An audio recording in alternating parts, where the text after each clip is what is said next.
कहा सूर्य अस्त के 3 घंटे तक तो किसी को सोना नहीं चाहिए, किसी भी हालत में।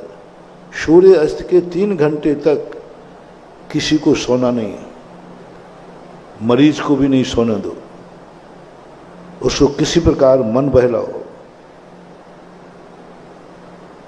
हम लोग जब बहुत शुरू में थे, जब शुरू में इस मार्ग में प्रवेश ही हुआ था, 20-22 साल की उम्र रही होगी, और शुरुआत थी सन 1900 लगभग 80 की घटना। अब हम लोगों के पास ज़्यादा उस समय ध्यान, शुरुआत थी, तो अब लोग शाम को सामयिक में क्या करें, लाइट जलाते नहीं। हमारे पूज्य गुरुदेव कभी भी रात्रि में कमरे में लाइट नहीं जलाते। हम लोगों ने कभी जिंदगी में आज तक रात्रि में पढ़ा नहीं, रात्रि में कभी हमारे लोगों कमरे कभी भी लाइट होती नहीं, अंधेरा होता है,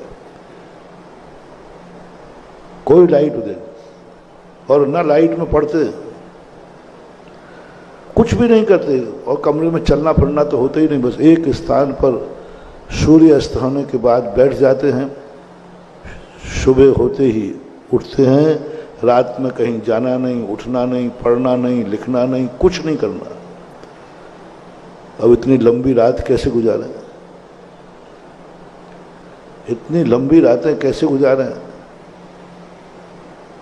और उस समय कॉलेज में पढ़ने वाले विद्यार्थी कब पढ़ते हैं? कॉलेज में पढ़ने वाले दिन में तो मस्ती करते हैं और रात में पढ़ते हैं। अब वही आदत हम लोगों को पड़ी थी कि दिन में तो कुछ पढ़ना नहीं, रात में पढ़ना, और यहाँ तो आते ही रात्रि में बिल्कुल अंधेरा, कुछ पढ़ना नहीं, कुछ लिखना नहीं।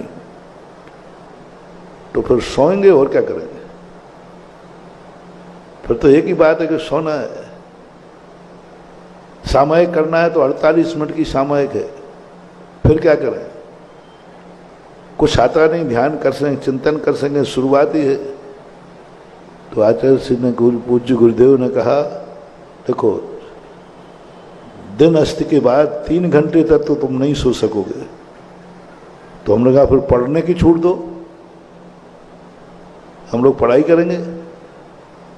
तो बोले बिना लाइट के पढ़ सको तो पढ़ लो। अरे बिना लाइट के क्या पढ़ूं, कोई खा के पढ़ूं क्या? अब तो पढ़ लेता हूं क्योंकि अब तो बहुत याद हो गया। बिल्कुल शुरुआत कुछ भी याद नहीं था, याद था नहीं, क्या पढ़े? बिना लाइट के कैसे किताब पढ़ूं, शास्त्र जी कैसे पढ़ूं? उन्होंने कहा कि नहीं, पढ़ाई करना नहीं है और लाइट जलाना नहीं है और सोना है नहीं। अब बहुत दिक्कत है। 3 घंटे का स्टे लगा दिया। उन्होंने कहा ये 3 घंटे प्रारंभ तुम्हारी जिंदगी के लिए खतरनाक है, स्वास्थ्य के लिए खतरनाक है, ये राक्षस पहर माने जाता है उन 3 घंटों के लिए। तो फिर उन्होंने कहा ठीक है, हम सब शुल्को थे, सबने कहा कि ठीक है, 2 घंटे का नमोकार मंत्र का पाठ। हमने कहा ये पाठ, अब पाठ में तो देखो तब मन तो लगता नहीं, वही चीज भक्तांबर में कम से कम 48 काव्य तो है, नवोकार मंत्र में तो वही थे, भक्तांबर आता नहीं था। तो आचार्य सिंह ने कहा तुम्हें क्या आता है? यदि भक्तांबर आता होता ना तो वो कहते भक्तांबर पढ़ो। कुछ भी नहीं आता था। वहां तो एक नमोकार मंत्र आता है। संघ में जब आए थे ना तो नमोकार मंत्र के अलावा कुछ नहीं आता। वो भी नमोकार मंत्र आता था, अर्थ नहीं आता था। जब हम लोगों ने कहा नमोकार मंत्र के अलावा कुछ नहीं आता तो आचार्य बड़े खुश, अच्छा नमोकार मंत्र तो आता है, कम से कम मुझे खुशी है, कम से कम तुम्हें कुछ तो नमोकार मंत्र सबको आता। पर ठीक है, 2 घंटे तक नमोकार मंत्र का पाठ करो और जोर जोर से पढ़ो, मैं सुनूंगा। अब मन में पढ़ना हो तो धीरे से कौन सुन रहा है? क्या कह दिया उन्होंने? एक साथ ही बैठते थे पूरा संग, आचार्य सामने हम लोग एक ही मंदिर में पूरा संघ थे ही, छोटे 10 लोग 12 लोग ही थे, कोई ज्यादा संघ था ही नहीं।